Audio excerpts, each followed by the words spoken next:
नमस्कार दोस्तों, आज मैं आपको माघ शुक्ल तिल द्वादशी व्रत में सुनी जाने वाली 5 कहानी सुनाने जा रही हूँ। प्रेम से बोलिए विष्णु भगवान की जय हो, माघ मास की जय हो। तिल द्वादशी के दिन गंगा स्नान और तिल दान से व्यक्ति को पुण्य फल की प्राप्ति होती है, साथ ही मरणों उपरांत मोक्ष की प्राप्ति होती है। पौराणिक कथा के अनुसार भगवान विष्णु की प्रिय होने के कारण श्वेत तिल को इस बात का अभिमान था। इस बात से नाराज होकर धर्मराज जी ने उसे श्राप दे दिया। श्रापित होने के कारण तिल का रंग श्वेत से काला पड़ गया। इससे दुखी तिल ने भगवान विष्णु की आराधना की, जिससे भगवान श्री हरि प्रसन्न हुए और तिल को धर्मराज जी के श्राप से मुक्त किया। तिल फिर से गौर वर्ण की हो गई। भगवान श्री हरि ने तिल को आशीर्वाद दिया कि खास तौर पर माघ मास में उनको जो भी व्यक्ति पूजा में तिल अर्पित करेगा उसे वैकुंठ की प्राप्ति होगी। इसलिए द्वादशी को तिल दान करने का विशेष महत्व है। भगवान विष्णु के आशीर्वाद से काला तिल धर्मराज जी का भी पसंद बन गई। इसलिए धर्मराज जी की पूजा में काला तिल अर्पित किया जाता है। प्रेम से बोलिए विष्णु भगवान की जय हो। स्कंद पुराण के अनुसार प्राचीन समय की बात है। नर्मदा नदी के पावन तट पर शुभव्रत नामक ब्राह्मण निवास करते थे। ब्राह्मण देव सभी वेद शास्त्रों के अच्छे ज्ञाता थे, वेद पंडित थे, लेकिन अपने ज्ञान और वेद अध्ययन को वह अपनी जीविका चलाने के लिए प्रयोग करते थे। धन को इकट्ठा करना उनका स्वभाव बन गया था। वह जो भी कर्मकांड करते और उससे जो भी उनको धन मिलता उसे संग्रह करने में लगे रहते। इस तरह उन्होंने बहुत सा धन एकत्रित कर लिया। समय बीतता गया, परंतु मन में यह ख्याल नहीं आया कि धन तो इस लोक में काम आएगा, परलोक में वह धर्म के लिए किए गए कार्य जप तप व्रत दान पुण्य ही काम आएगा। आयु बीतती गई और वृद्ध अवस्था आने पर ब्राह्मण देव को कई रोगों ने घेर लिया। अपनी इस अवस्था को देखकर वह चिंतित हो गए और सोचने लगे कि मैंने अपना पूरा जीवन धन कमाने में और धन को इकट्ठा करने में लगा दिया, अपने जीवन को सुधारने के लिए कुछ नहीं किया। मृत्यु सिर पर नाच रही थी। ऐसे विचार मन में आते ही वह व्याकुल हो उठे और सोचने लगे कि अब ऐसा कौन सा कर्म किया जाए जिससे कि मेरा परलोक सुधर जाए और मृत्यु के बाद मुझे श्री हरि के चरणों में स्थान मिल जाए। भगवान विष्णु की कृपा से तभी उन्हें ध्यान आया कि माघ का पवित्र महीना चल रहा है। इस माह का स्नान भगवान श्री हरि को अपनी पूजा से भी अधिक प्रिय है। ब्राह्मण देव ने एक श्लोक का स्मरण किया जिसमें माघ माह के स्नान की विशेषता बताई गई थी। इस श्लोक को याद कर ब्राह्मण देव ने माघ स्नान का संकल्प ले लिया और इसी श्लोक के आधार पर नर्मदा में स्नान करने लगे। 9 दिनों तक लगातार प्रातः ब्राह्मण देव ने नर्मदा के पावन जल में स्नान करते रहे और 10वें दिन श्री हरि को याद करते हुए अपना शरीर त्याग दिया। ब्राह्मण देव ने जीवन भर धन इकट्ठा किया था, कोई भी अच्छा कार्य नहीं किया था, लेकिन अंत समय में माघ माह में स्नान करने व पश्चाताप करने से उनका मन निर्मल हो गया और भगवान श्री हरि की कृपा से मृत्यु के पश्चात उन्हें स्वर्ग की प्राप्ति हुई। प्रेम से बोले विष्णु भगवान की जय हो। प्राचीन काल में मृत्युलोक में एक ब्राह्मणी रहती थी। वह सदैव माघ स्नान और पूरा माघ में व्रत रखती थी, लेकिन वह कभी भी अन्न और तिल का दान नहीं करती थी। उसके आसपास के लोग उसे कुछ दान देने के लिए कहते तो वह उसे दिखावा का काम कहकर मना कर देती। धीरे धीरे समय निकला और वह बूढ़ी हो गई।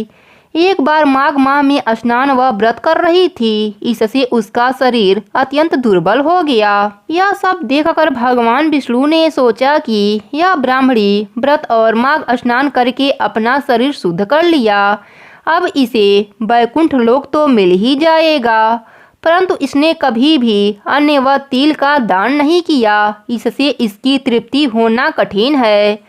ऐसा सोचकर भगवान विष्णु ने भिखारी के भेष में मृत्युलोक में उस ब्राह्मणी के पास आए और ब्राह्मणी से भिक्षा मांगी। वह ब्राह्मणी बोली, बाबा किस लिए आए हैं आप? भगवान विष्णु ने कहा, माता मुझे अन्न और तिल चाहिए। इस पर वह ब्राह्मणी ने नीचे पड़ा एक मिट्टी का ढेला बाबा के भिक्षा पात्र में डाल दिया। भगवान विष्णु भिक्षा लेकर लौट गए। कुछ दिन बाद वह ब्राह्मणी भी शरीर त्याग कर बैकुंठ लोक आ गई। वह ब्राह्मणी माघ स्नान की थी, इसलिए बैकुंठ मिला, और मिट्टी का दान की थी, इसलिए बैकुंठ लोक में एक छोटा सा महल भी मिल गया। परंतु उसने अपने महल को अन्य धन सब सामग्रियों से शून्य पाया। ब्राह्मणी भगवान विष्णु जी के पास गई और कहने लगी, प्रभु मैंने माघ स्नान और व्रत आदि किया, परंतु फिर भी मेरा घर अन्य धन सब वस्तुओं से शून्य है। इसका क्या कारण है? इस पर भगवान विष्णु ने कहा, पहले तुम अपने महल जाओ, देव स्त्रियां आएंगी तुम्हें देखने के लिए। अपना दरवाजा खोलने से पहले उनसे माघ महीने में अन्न और तिल दान का महात्म्य सुनकर ही द्वार खोलना। यह सब सुनकर ब्राह्मणी अपने महल में आ गई। जब देव स्त्रियां आईं और द्वार खोलने को कहा तो ब्राह्मणी बोली, आप मुझे देखने आई हैं तो पहले मुझे अन्न और तिल के दान का महात्म्य सुनाइए। उनमें से एक देव स्त्री ने अन्न और तिल के दान का महात्म्य सुनाया। ब्राह्मणी ने द्वार खोला। देव स्त्रियों ने देखा कि न तो वह गांधर्वी है न आसुरी है, वरन यह तो कुरूप मनुष्य है। ब्राह्मणी ने उनके कथना अनुसार तिल और अन्न का दान किया, जिसके प्रभाव से वह सुंदर और रूपवती हो गई तथा उसका घर अन्न आदि सभी सामग्रियों से भर गया। अतः मनुष्य को मूर्खता त्याग कर तिल और अन्न का दान माघ महीने में अवश्य करना चाहिए, जिससे उनके दुर्भाग्य, दरिद्रता तथा अनेक प्रकार के कष्ट दूर होकर बैकुंठ लोक की प्राप्ति हो सके। प्रेम से बोलिए विष्णु भगवान की जय हो। एक समय की बात है, एक गांव में बुजुर्ग बाबा रहते थे। उनकी 2 बहुएं थीं। घर का काम काज दोनों बहुएं किया करती थीं। एक बार माघ का महीना आया तो ससुर जी ने अपनी बड़ी बहू से कहा, बहू माघ का महीना आ गया है और मैं माघ स्नान करना चाहता हूँ, इसलिए तुम सुबह जल्दी उठकर मेरा सारा काम कर देना। लेकिन बड़ी बहू ने मना कर दिया और कहा, अपनी छोटी बहू से कह दो, वह कर देगी। फिर ससुर जी छोटी बहू के पास गए और बहू से कहा, बहू मैं माघ स्नान करना चाहता हूँ। छोटी बहू सीधी साधी थी। उसने अपने ससुर जी से कहा, ठीक है पिताजी, आप बताइए मुझे क्या करना है। तब ससुर जी ने कहा, ज़्यादा कुछ नहीं बहू, बस रोज नहाने के लिए कुएं से पानी भर देना, मेरी धोती धोकर सुखा देना और दोपहर का खाना बना देना। छोटी बहू रोज सुबह उठकर पानी भरकर रख देती, जिससे ससुर जी स्नान कर लेते। फिर धोती धोकर डाल देती और ससुर जी को दोपहर में गरम गरम खाना बनाकर खिला देती। जब छोटी बहू ससुर जी के धोती सुखाती, तब उनमें से जो पानी की बूंदें गिरती वह मोती बन जाती। लेकिन छोटी बहू उन पर ध्यान नहीं देती और छोटी बहू उन्हें झाड़कर एक तरफ ढेर लगा देती। इसी तरह माघ महीना खत्म होने को आया। तब ससुर जी ने छोटी बहू से कहा कि मैं माघ खत्म होने से पहले ब्राह्मणों को भोजन कराना चाहता हूँ। छोटी बहू ने कहा, जी पिताजी, मैं खाना बना दूंगी, आप ब्राह्मणों को बुला लाइए। छोटी बहू ने सारा खाना तैयार कर दिया। फिर ससुर जी से कहा, आप ब्राह्मणों को भोजन करा दीजिए, मैं खाना तैयार कर दिया है। छोटी बहू यह कहकर खेत पर चली गई। बहू वहाँ चिड़ियों को देखकर सोचती है, पिताजी माघ महीने में ब्राह्मणों को भोजन करा रहे हैं और इन चिड़ियों को एक दाना भी नहीं दे रहे हैं। वह कहती है, राम जी की चिड़िया, राम जी का खेत, खा लो चिड़िया भर भर पेट। और वह वहीं सो जाती है। चिड़िया दाना चुंगती हैं, लेकिन जो दाने जमीन पर गिरते हैं वह हीरे बन जाते हैं। पास में बड़े भाई का खेत था। बड़े भाई ने देखा कि छोटे भाई के खेत में हीरे मोती कैसे आए। यह सोचकर वह अपने पिताजी के पास गया और पिताजी से पूछता है, पिताजी इसका क्या कारण है। तब पिताजी बताते हैं, बेटा यह माघ महाराज की कृपा है। तब बड़ा बेटा अपनी पत्नी को सारी बात बताता है। उसकी पत्नी सोचती है कि ससुर जी ने तो पहले मुझसे ही कहा था, लेकिन पता नहीं क्यों मैंने मना कर दिया। अगर मैंने मना नहीं किया होता तो यह सारा धन हमें मिलता, माघ महाराज की कृपा हम पर होती। वह सोचती है अगले साल मैं ससुर जी का सारा काम करूंगी। उसने 1 साल तक इंतजार किया। 1 साल बाद जब माघ का महीना आया तो बड़ी बहू ने ससुर जी से कहा, पिताजी आप इस बार माघ स्नान नहीं करेंगे। ससुर जी ने कहा, नहीं बहू, अब मैं बूढ़ा हो गया हूँ, अब मुझसे स्नान नहीं होगा। तब बड़ी बहू ने गुस्से से कहा, आपने छोटी बहू को तो धनवान बना दिया, मेरी बारी आई तो बूढ़े हो गए। पिताजी आपको माघ स्नान तो करना ही पड़ेगा। हार मानकर ससुर जी ने स्नान के लिए तैयार हो गए। बड़ी बहू लालच में ससुर जी का खूब ख्याल रखती, सब काम समय से करती। माघ महीना खत्म होने वाला था। बड़ी बहू ससुर जी से कहा, पिताजी एक ब्राह्मण को न्योता दीजिएगा। फिर वह खाना तैयार करके खेत में चली गई। जैसे ही कोई चिड़िया दाना चुगने आती वह भगा देती। शाम हो गए लेकिन उसके खेत में हीरे मोती नहीं मिले। तब वह गुस्से से ससुर जी के पास गई और उनसे पूछा, मेरे साथ ऐसा क्यों हुआ।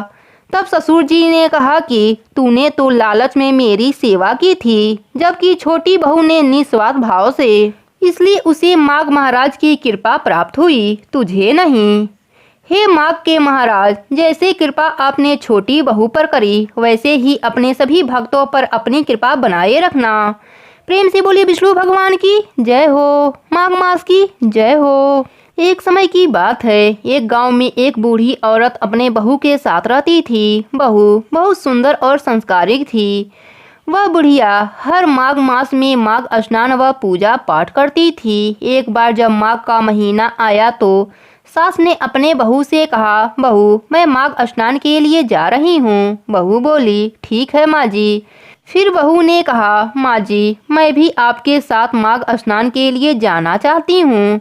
तो सास ने कहा, नहीं बहू, तुम्हारी अभी पूरी उम्र पड़ी है, अभी तो तुम्हारे खेलने खाने का दिन है, बाद में कर लेना माघ स्नान। अभी तुम मेरे साथ गई तो घर का काम कौन करेगा। इतना सुनने पर बहू मान गई और बुढ़िया अपना सामान लेकर गंगा किनारे रहने चली गई। इधर बहू का बहुत मन होता है माघ स्नान करने का।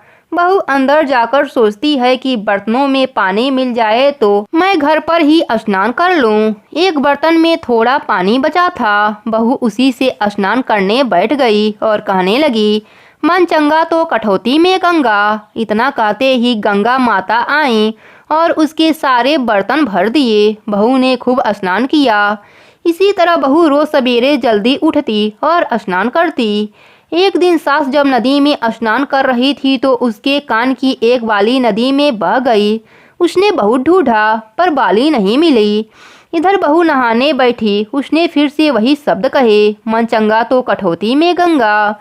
फिर गंगा माता आईं और बहू स्नान करने लगी। गंगा के पानी के साथ बहकर वह कान की बाली भी वहां आ गई।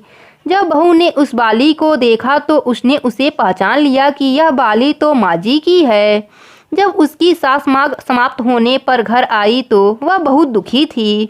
बहू ने पूछा, माँ जी क्या हुआ, आप इतना दुखी क्यों हैं।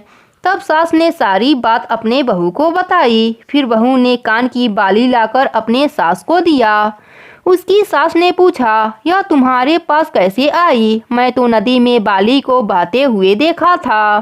तब बहू ने सारी बात अपने सास को बताई कि कैसे वह नहाते समय गंगा माता को याद करती और वह हर रोज आती थीं और मैं स्नान करती थी।